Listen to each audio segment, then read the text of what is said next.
Having performed the twin marvel, the Buddha arose from his crystal seat and stepped forward with his right foot. He placed it on the summit of Mount Yugandhara. Then he stepped forward with his left foot, placing it on the summit of Mount Sumeru, upon which Tavatimsa heaven is located.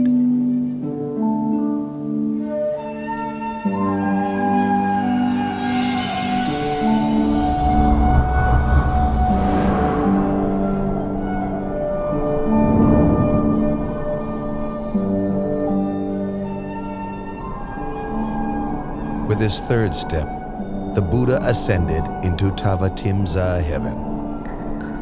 He seated himself upon the Pandukambala stone, the seat of Lord Indra, the god of Tavatimsa heaven. His purpose was to teach the Dhamma to his mother, in accordance with the tradition of past Buddhas. Delighted, Lord Indra and the host of Tavatimsa heaven gathered before the Buddha to hear his discourse. Tell me, have you seen my mother? O Lord, your mother was reborn, Santusita Devaputa, in the higher realm of Tusita. I will quickly go and invite your mother down.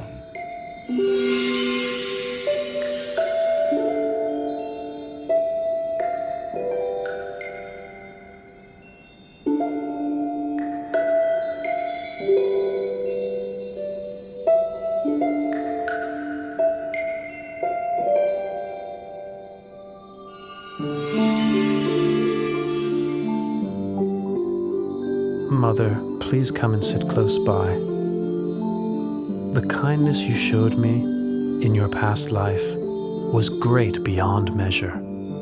As an expression of my gratitude, may I take this opportunity of teaching you the Dhamma during the 3-month range retreat here in Tavatimsa, so that you may attain the path, fruit, and nirvana. Mother, please listen. Ignorance and craving lead a person to rebirth. Agitated, their heart rushes around within samsara. For as long as the aggregates come into being, the supposition of a being is also there. In truth, such conditioned things are not worthy to be called a being. There is only suffering which arises, and suffering which decays and ceases. Aside from suffering, nothing arises. Aside from suffering, nothing ceases.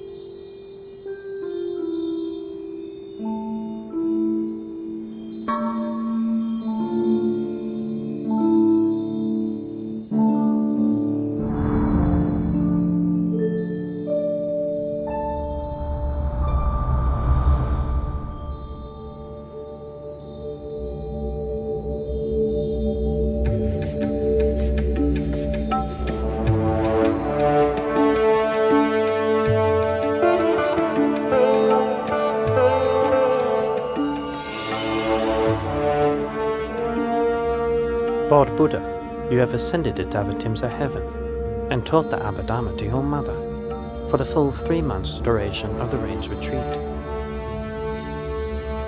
The people of the world are now wondering, when will you depart from heaven and descend to the human world? Moggallana, please let the people know that I will descend from heaven in 7 days' time, arriving at the gates of the city of Sankasa.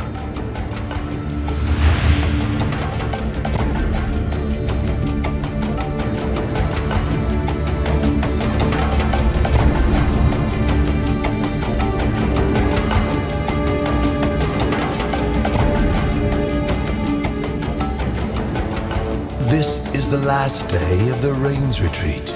I will create 3 heavenly staircases for the Lord Buddha's descent from the heavenly world.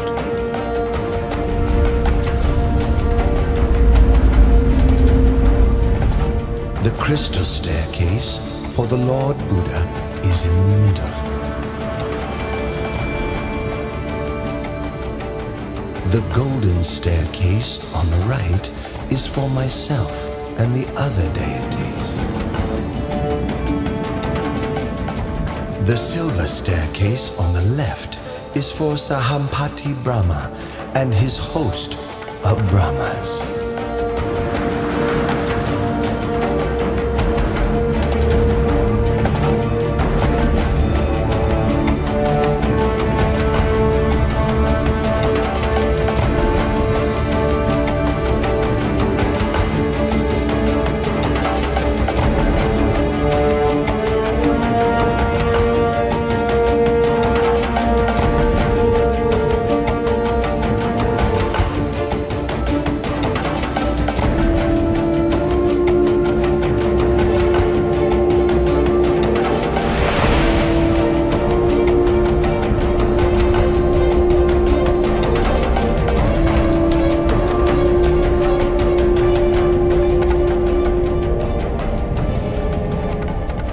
As he descended from heaven, the Buddha performed the marvel called Loka Vivarana, making the realms of heaven, earth, and hell visible to all.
Having revealed this amazing sight, he stepped down to earth at the gates of the city of Sangha.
Oh, this renunciant has a very noble appearance, fitting to be a great man.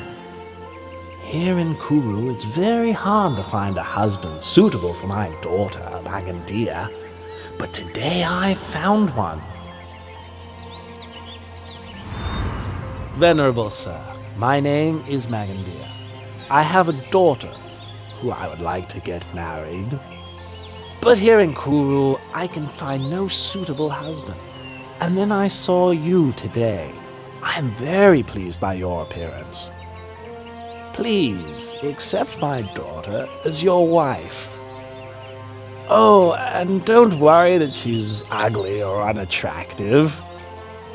There's nobody in this whole country more beautiful than Magandia. Please wait here.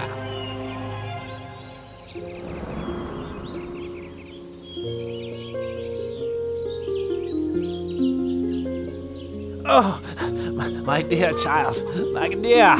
Oh, I'm exhausted. Hurry up. Make yourself as attractive as you can. Now, right now. Quickly, my daughter. If you're tired, then sit down and take a rest, husband. And why do you want our daughter Makandia to dress up prettily? Come on, please. Sit down and rest. Oh, Magandia, are you ready yet? Hurry up.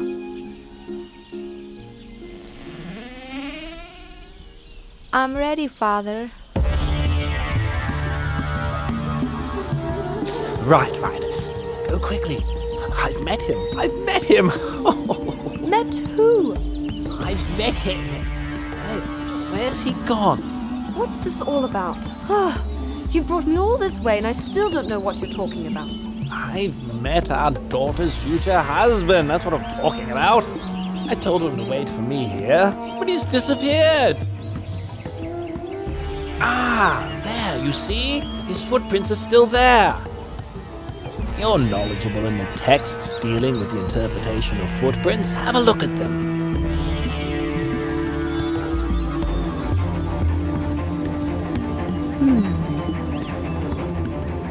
2 footprints that exactly match in this way are the footprints of a great being. They show that he is beyond craving, beyond anger, beyond delusion, without defilement. Such a one is not interested in household life. No defilement? What? Every man likes beautiful women. Let's see what happens when he sees our daughter. The main thing is to find where he's gone to.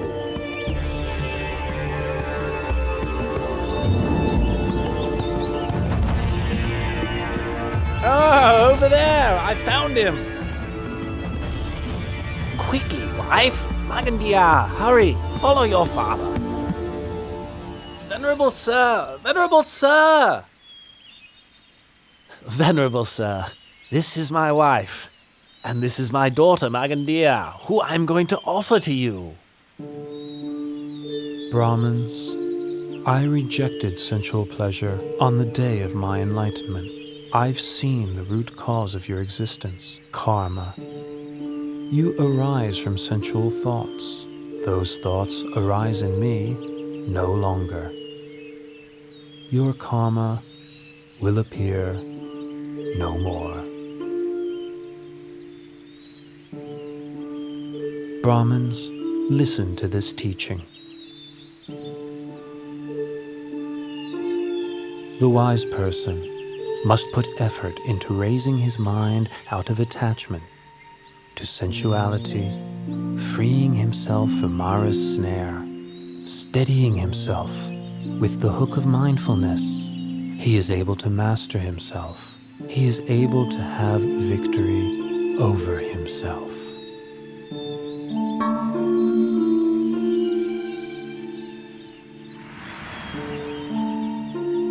Your teachings have illuminated the path ahead for us both.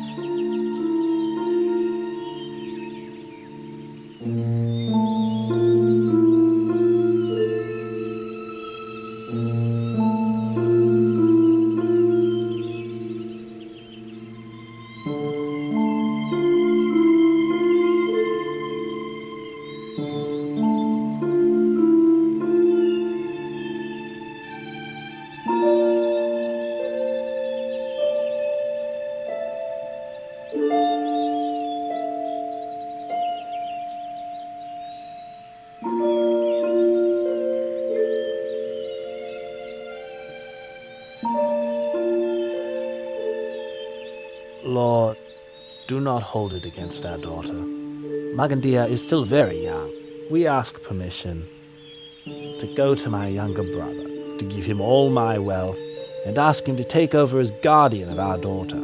As for my wife and me, we will ask permission to join the monastic order so that we may, in time, realize enlightenment.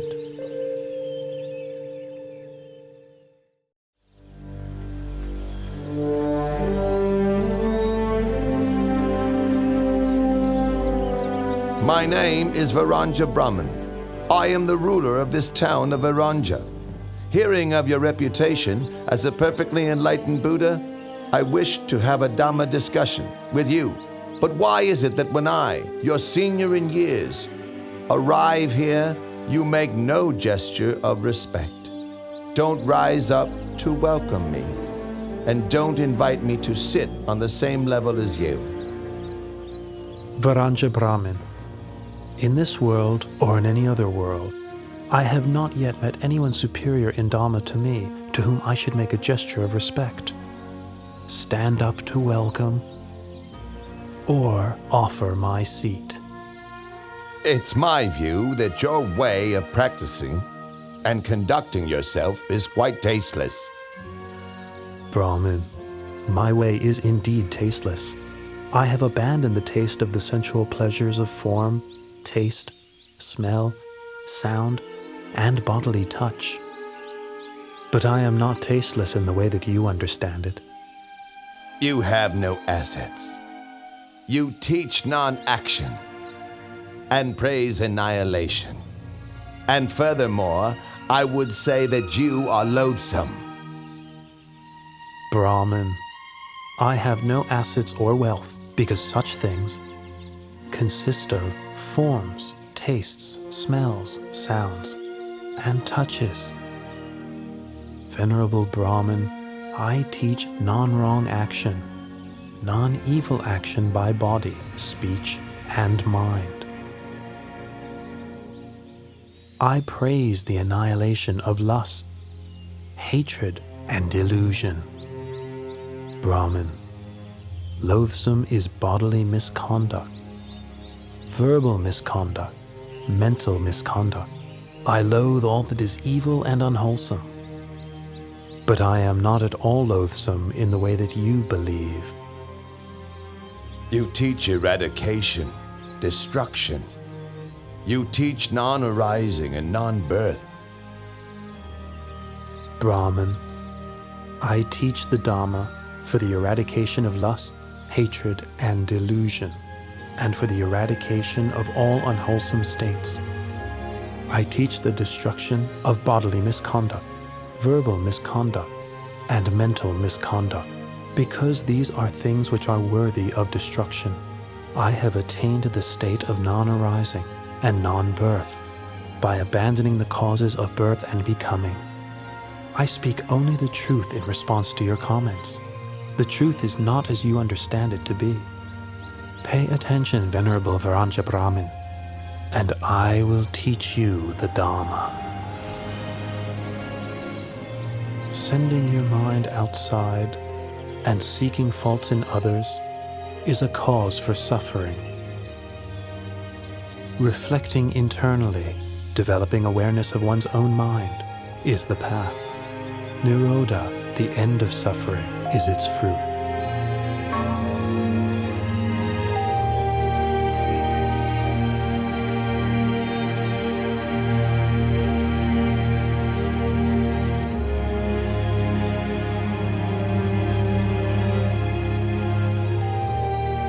The Dhamma teaching you have given has illuminated the way for me. For the rest of my life, I take the Triple Gem as my refuge, and please may I invite you to spend the Rains Retreat here in order to teach the Dhamma to the citizens of Varanja.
Come out where I can see you right now. Otherwise, you'll do what?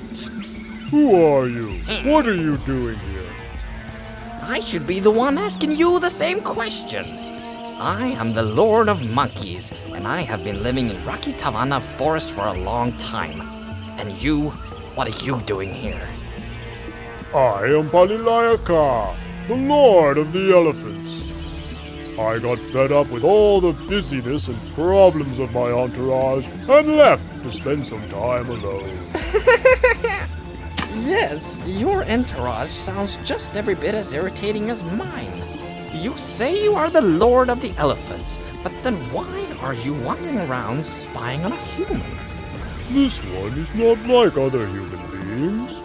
He bears the marks of a great man. From the moment I saw his bearing and the graceful, peaceful way he moves, I felt full of faith and inspiration.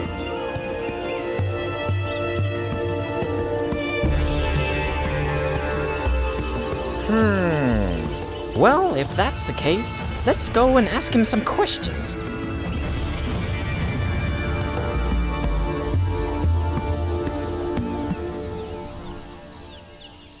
Did you know that the Lord Buddha has left the Gositarama monastery? Well, he is probably going to give teachings in another city. Not at all. I have heard that one of the senior monks expert in the monastic discipline has had a falling out with a senior monk expert in Dhamma teaching over some small matter of the discipline. Not only that, but students of the two senior monks have sided with the teachers so that the quarrel has spread, and now there is a major conflict. It got so bad that even when Lord Buddha himself admonished the monks and urged them to give up their conflict, they wouldn't listen, and so he left the monastery alone. That's terrible. Those monks are really stubborn and intractable. How long will it be before we will be able to hear the teachings from the Lord Buddha again? That's the point.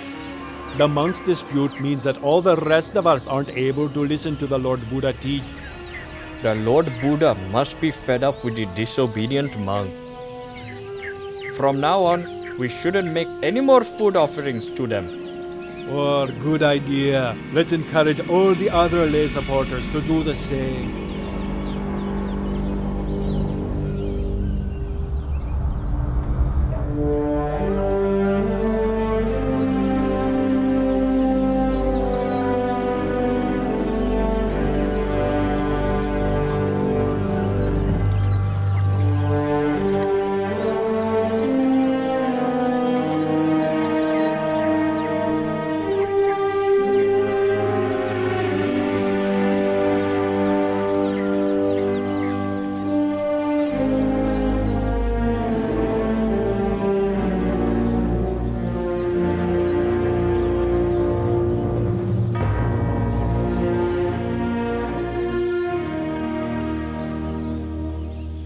We've been coming back from alms round with empty bowls for many days now.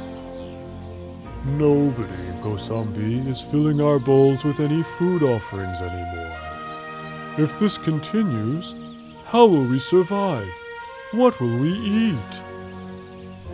The lay people are unhappy that we are continually arguing and in conflict, and that by ignoring the Lord Buddha's admonition, we made him leave. And where has the Lord Buddha gone to reside now? Even though we've come to our senses, we have entered the rain's retreat period, and it's not possible to go off in search of him.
Venerable Ananda, I, Visakha, and my wife, along with all the wealthy families of Savatthi, have come to know that Lord Buddha is currently living alone in the forest. And so we wish to send an invitation to him, requesting that he graciously come to reside here in our city of Jetavana. The people of this city will offer food to the Lord every day, in order that we may be able to listen to his teaching. Please, would you assist us in this? Do not worry, Anathapindika. I will see to it myself. The rains retreat has ended now, so I will take 500 monks with me to Rakitivana Forest to invite the Lord Buddha to come and reside here. You may put your minds at ease. Oh, it is our great good fortune to be able to pay respects to the Lord Buddha again and to listen to his teachings.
Palilayaka, that is Venerable Ananda, my personal attendant, and those monks accompanying him are my disciples. Allow them to approach.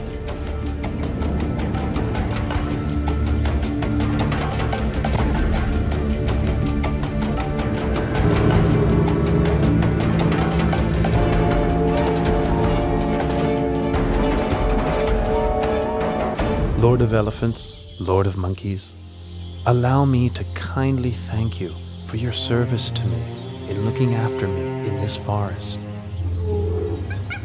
Now is the time for me to return to Jeta's Grove Monastery.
How many tens of thousands of years more must pass before another such great being appears in the world?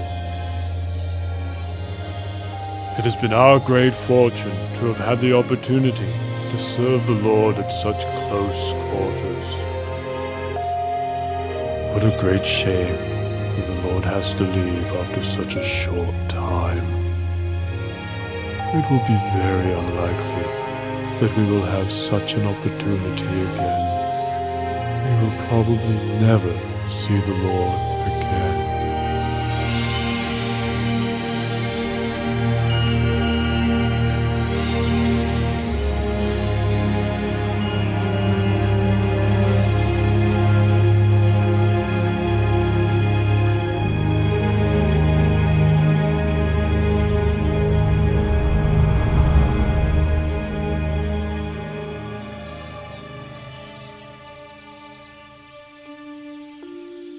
The Lord Buddha has forgiven us for our dispute. It was good that we saw our fault and swiftly made our way from Kosambi to pay our respects to the Lord Buddha in Jedda's grove. You're right. The Lord is going to give us a Dhamma talk. Pay attention. Know this, monks. This flourishing or decline of this teaching is not dependent on the actions of outsiders, but depends upon the fourfold assembly of monks and nuns, laymen and laywomen. Consider the fool whose acts of body, speech, and mind cause harm to self and others. You have all entered the Sangha and have been training in the well-expounded teachings that I have given to you. Be diligent in your efforts, so that you may realize the fruits of the training that you have not yet realized, that you have not as yet fully penetrated, so that you may become truly noble.